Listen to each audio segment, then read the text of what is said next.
Today I thought we'd review a nice little 22. This is one here that I've had for a while and I never looked it up.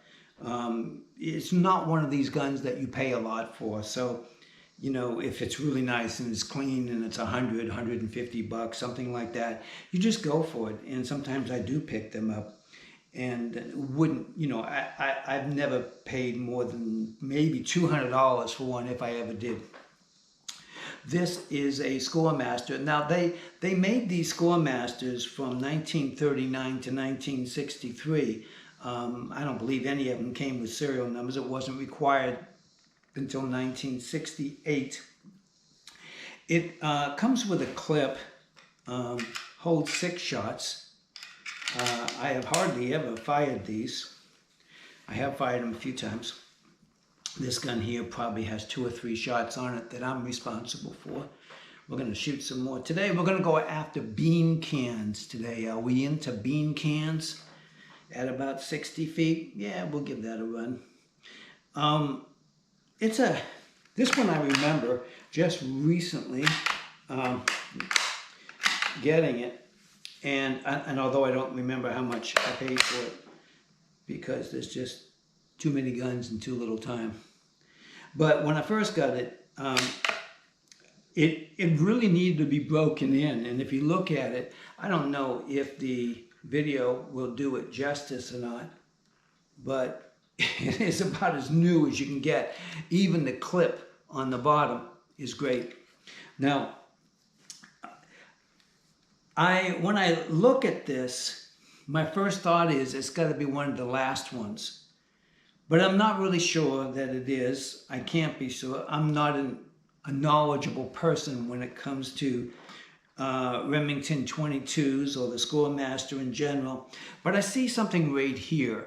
And I've got at least 2 of these. The other one has a scope on it, so maybe in the future we'll do a comparison of what a scope would do. Now, I think these are pretty good shots because I took a shot at it a minute ago and I got what I was looking for at 60 feet. So I think it's a pretty good gun as far as accuracy is concerned. You know, you have on this one, you have the original basic sights. I don't know. I did get it, but this front sight seems to be off at an angle. I'm not going to adjust it until I feel I have to. Somebody might have set it up that way on purpose, but it doesn't look quite right to me. So anyways, I think these are a remarkable value in today's market. There's so much out there right now in the used gun market that although they've gone up in value, because of inflation in general, the new guns that are being made out there are not really, for the money, they're not really too good. You can't get a gun for, not a decent gun in my mind in this price category. Some might argue with that, and if you want to make a mention in the comments, you can. I don't know everything. But this is a really nice gun. And I for a modest entry level, it's funny, people who collect things for different reasons. And I think some collectors collect many things for different reasons. And that's probably the category that I fall into. I mean, there are guns that I admire from the 1830s that, you know, I consider a treasure. And, you know, I've yet to fire these muzzle-loaded shotguns from England, London, England. And they're considered classics, and they're as clean as this. But this here is the kind of gun that you can walk out and you can plank with it, and you don't have to feel bad. Another thing, a gun like this, now, this gun will hold 22 shorts, longs, and long rifle. Now, I would never put a 22 long in this gun, and they're hard to come by, real hard. Recently, I ordered quite a few boxes of them. I hope to get them. But That's the problem. They are very, very hard to get. And there are some guns, and the reason I say I would never put longs in this is there are some guns that will only take longs. I have a Winchester 1890 from 1902 that will only take 22 longs. And so if I want to use that gun, and I do love that gun, so I do want to use it, that's the gun I have to use. But this here will take 22 shorts, which is a very quiet round, 710 feet per second. I mean, you gotta love that because it makes more noise hitting the target than coming out of this muzzle. The longer the muzzle and the heavier the barrel, the quieter the sound. And so I have some octagons and stuff from those things with long barrels, and those things are pretty quiet. This here, of course, will also hold the long rifle, and that's what we'll be shooting today. It's a bit louder. I'll even use some ear protection for that. But that's basically it. Where I love the little work here. Make sure you can see it, the cutouts, so you can put your fingers and they just fall right into place. Now the other one I have just like this does not have that. In fact, let's pull that out. And this is not really a review on this other gun. This is set up for a strap so you can go walking through the woods hunting with it. Notice it's got an old time, well, when I say old time, not really old, it's made in Korea scope on this one.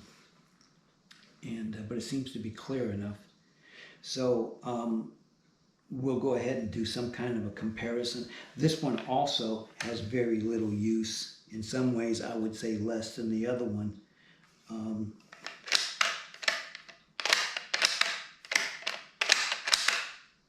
little looser there, which is good. Pretty much the same. You can tell that it's a little different. So I don't know which one's older for certain. I don't even want to say because I would have it wrong. But anyways, we will do the comparison between the two in another video at some future date if somebody has an interest in it. Just how good can a guy do with iron sights versus a vintage scope, for instance. I mean, if you get the right scope, you can really do some remarkable shooting. So anyways, I think that's pretty good. I'm looking at the time on here. I don't want to bore you guys, so I want to keep it short as I can. Let's go outside, and we'll get all set up, and we will shoot some cans, hopefully. I'm always scared that when I go out and I go to shoot, I'm going to be a terrible shot. And yet I shoot every day, so I really shouldn't fear that. But I do, and it's just normal for me. And so let's get started and see if you find this interesting. I hope you do. Let's go outside and shoot some cans, small ones. Bye-bye. Okay, so here we have it again. We're out here. We're going to pull the clip out and load it up with our 6 shots. And if I can do this, normally I would set it down, of course. But we'll do it this way so we can keep the camera rolling and less editing. I'm trying to keep these videos so I can do them with very little editing, if any. I do have to edit a little bit when you go outside and stuff, but try to keep it down to a minimum. Okay, so what we're going to do now, I need to put one can up in the middle. I have a target down there, and I am going to the one can in the middle I already shot just to test everything out. And so we're going to shoot the 3 cans, and it's about 60 feet, I think. So let's go on and check it out. Let's go put that can down there. Okay, so we've got the cans all set up here. I don't know, the tricky part is going to be sneaking that them off one at a time without locking the whole thing. I may be able to do it, maybe not. We'll see. So I'm going to run back and you guys can watch.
Well, honestly, I'd have to call that a mixed bag. The lighting is getting a little low, and so I missed a couple.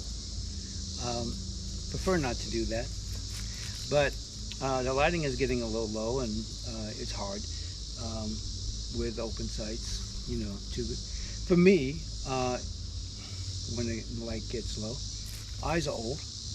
But we got 3 out of, what was it? 3 out of 5. So I guess that's not too bad for about 60 feet or so. But in any case, I hope you've enjoyed this video and you haven't found it too boring, because I've certainly enjoyed shooting it.